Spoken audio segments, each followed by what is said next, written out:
agar saudara mengikuti dengan menirukan kata-kata saya dengan hikmat.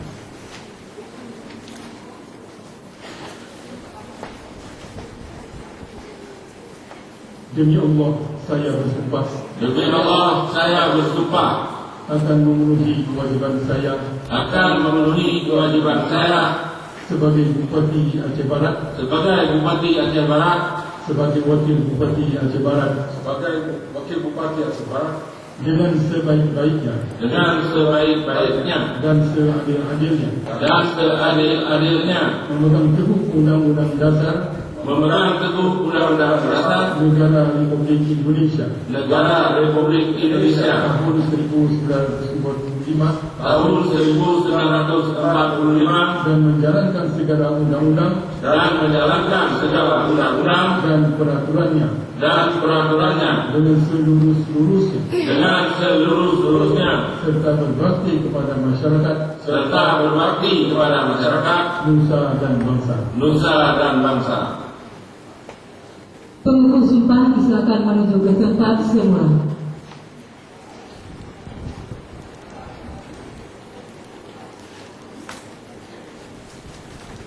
Penandatanganan berita acara sumpah.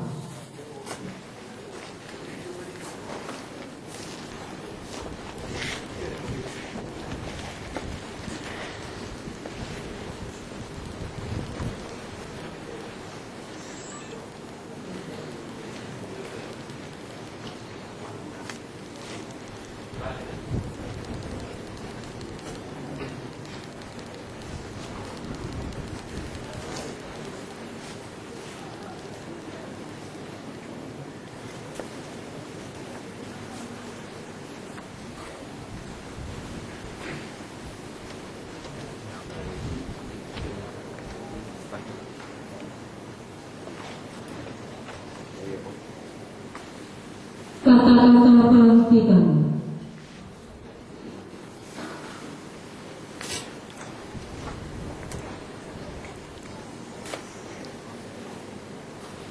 Naskah pelantikan dengan mengucapkan puji dan syukur kepada Allah yang Maha Kuasa atas rahmat dan taufik-Nya. Maka pada hari ini, Senin, tanggal 8 Oktober 2012, kami Gubernur Aceh atas nama Presiden Republik Indonesia dengan resmi melantik 1.